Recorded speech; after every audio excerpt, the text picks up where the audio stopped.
नमस्कार, news India देख रहे हैं आप। मैं हूं आपके साथ पूजा अग्रवाल। बुलेटिन में आप सभी का स्वागत है। शुरुआत बुलेटिन की खबरों के साथ करेंगे। अबू धाबी में अहलान मोदी कार्यक्रम में प्रधानमंत्री नरेंद्र मोदी ने अपने संबोधन में कहा कि मोदी ने गारंटी दी है कि उनके तीसरे कार्यकाल में भारत तीसरी सबसे बड़ी अर्थव्यवस्था बन जाएगा। उन्होंने कहा कि मोदी की गारंटी यानी गारंटी पूरे होने की गारंटी।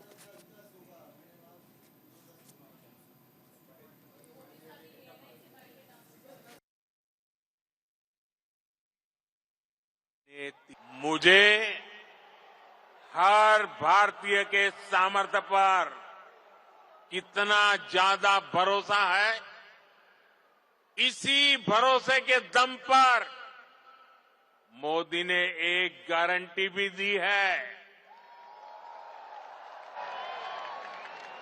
मोदी की गारंटी आप जानते हैं। मोदी ने अपने तीसरे टर्म में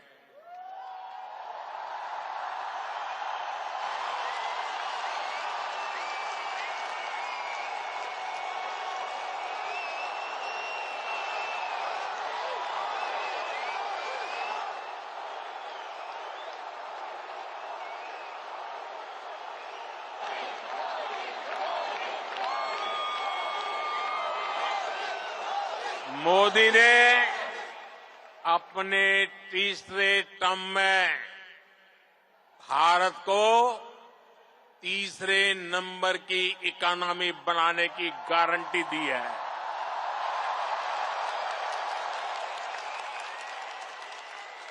और मोदी की गारंटी यानी गारंटी पूरा होने की गारंटी।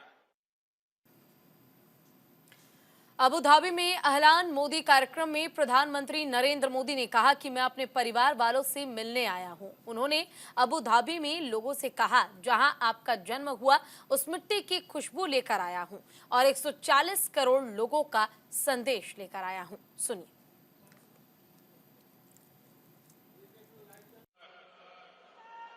आपके साथ रहने वाली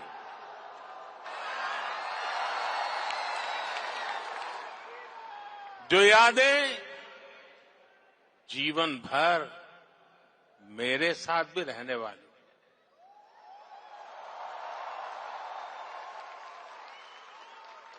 मेरे भाई और बहनों,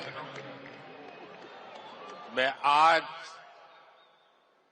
अपने परिवार के सदस्यों से मिलने आया हूं।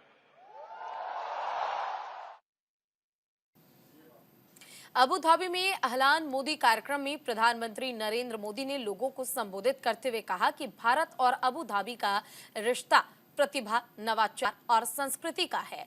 अतीत में हमने हर दिशा में अपने संबंधों को फिर से सक्रिय किया है। दोनों देश साथ साथ चले हैं, साथ साथ आगे बढ़े हैं। ऊर्जा, हमारा रिश्ता टैलेंट का है, इनोवेशन का है, कल्चर का है।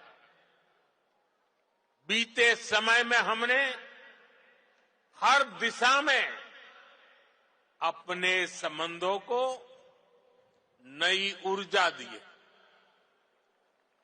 हम दोनों देश साथ मिलकर चले हैं, साथ मिलकर आगे बढ़े।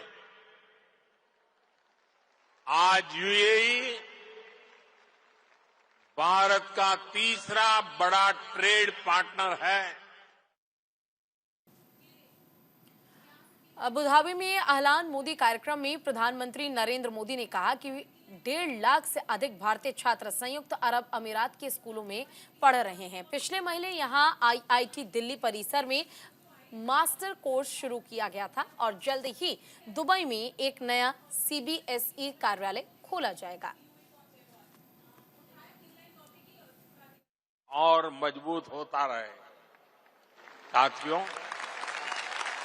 मुझे बताया गया कि यहां स्टेडियम में इस वक्त सैकड़ों की संख्या में स्टूडेंट्स भी आए हैं।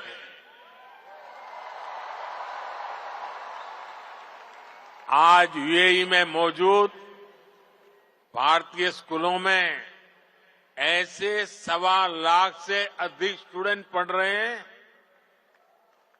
ये युवा साथी भारत यूएई की समृद्धि के सारथी बनने जा रहे हैं।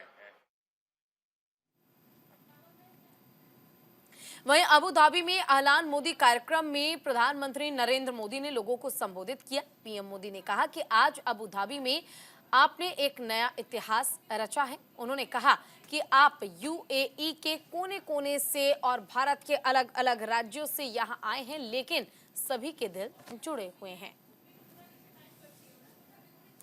जब साल 2015 में उनके सामने आप सबकी ओर से यहां अबू धाबी में एक मंदिर का प्रस्ताव रखा, तो वो तुरंत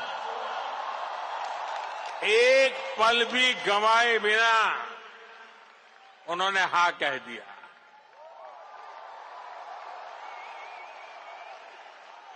और उन्होंने यहां तक कह दिया, जिस जमीन पे तुम लकीर खींच लोगे वो मैं दे दूंगा।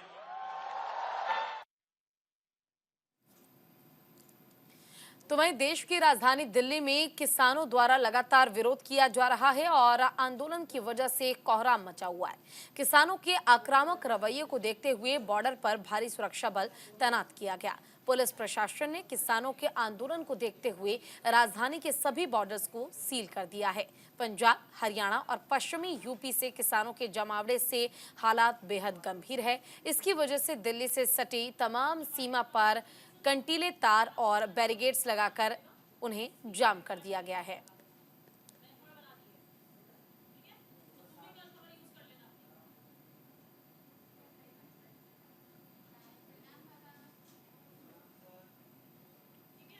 यहां वक्त छोड़ से ब्रेक का है, जल्द लौटेंगे। ब्रेक के बाद एक बार फिर से स्वागत है आप सभी का। रुख करते हैं खबरों का। केंद्रीय मंत्री अनुराग ठाकुर ने कहा, मोदी सरकार ने कृषि क्षेत्र के बढ़ावे के लिए और किसान के कल्याण के बहुत सारे कार्य किए हैं। जब किसानों ने मांग रखी तब हमने चर्चा के लिए एकदम से सहमति जताई। इस बार भी हमारे केंद्रीय मंत्री चंडीगढ़ गए और कई घंटे तक वार्ता भी की। जब किसान उठकर चल पड़े तब भी हमने कहा कि चर्चा को जारी रखिए। जब नए मुद्दे जुड़ते जाएंगे तो समय तो लगेगा ही। हमारा कहना है कि हम नए विषयों पर भी चर्चा करने के लिए तैयार हैं, लेकिन इस पर अन्य लोगों से भी बात करनी पड़ेगी। क्या ये गलत है? मैं प्रदर्शनकारियों से कहूंगा कि हिंसा ना करें, उग्र ना हो। मैं किसान नेताओं से अनुरोध करता हूं कि कृपा करके बातचीत का दौर जारी रखें। वर्ल्ड ट्रेड देखिए, पहले दिन से ही मोदी सरकार ने कृषि क्षेत्र के बढ़ावे के लिए और किसान के कल्याण के लिए बहुत सारे कार्य किए। और जब किसानों ने मांग भी रखी तब हमने चर्चा के लिए एकदम से सहमति जताई।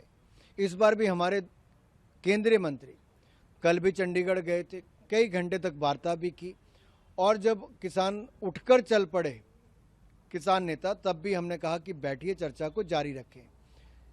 लेकिन वो चले गए। हमारे नेता कहते रहे, मंत्री कहते रहे कि कृपया बैठिए, चर्चा जारी रखिए। अब आप कहते हैं कि चर्चा को ज़्यादा समय क्यों लग रहा है? मैं इसमें इतना ही कहूँगा, जब नए मुद्दे जुड़ते जाएंगे तो समय थोड़ा और लगेगा। अगर वो कहते हैं कि WTO में से भारत हट जाए, वर्ल्ड ट्रेड ऑर्गेनाइजेशन से भारत अपने आप को अलग कर ले, वो कहते हैं कि FTA रद्द कर दो, फ्री ट्रेड एग्रीमेंट रद्द कर दो, वो कहते हैं स्मार्ट मीटर मत लगाओ, वो कहते हैं कि पराली को जलवायु के क्षेत्र से निकाल दो, कृषि क्षेत्र को निकाल दो, इलेक्ट्रिसिटी अमेंडमेंट बिल में ये बदलाव कर दो। अब ये सारे नए नए मुद्दे जुड़ते जा रहे हैं। हमारा केवल इतना कहना है कि हम इन विषयों पर भी चर्चा करने के लिए तैयार हैं, लेकिन इन पे अन्य लोगों से बात करनी पड़ेगी, राज्य सरकारों से बात करनी पड़ेगी और किसान संस्थाओं से बात करनी पड़ेगी। क्या ये गलत है? आखिरकार नए मुद्दे जुड़ रहे हैं तो उस पर चर्चा तो बनती है। प्रधानमंत्री नरेंद्र मोदी के प्रस्तावित काशी दौरे के मद्देनजर तैयारियों का जायजा लेने के लिए 2 दिवसीय दौरे पर वाराणसी पहुंचे। वहीं काशी प्रवास के दौरान सीएम दर्शन पूजन, बैठक और विकास कार्यों का स्थलीय निरीक्षण करते नजर आए। सीएम योगी ने सर्किट हाउस पहुंचकर अधिकारियों संग पीएम के दौरे की तैयारियों को लेकर बैठक की।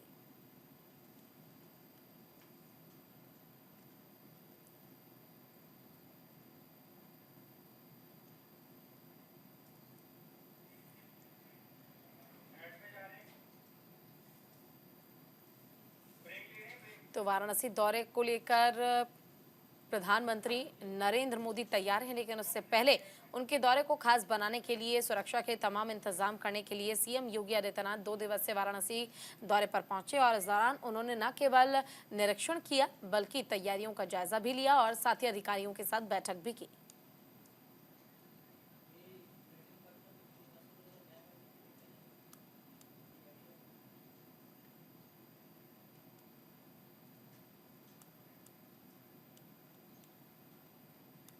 चलो इसी के साथ इस बुलेटिन में बस इतना ही। नमस्कार।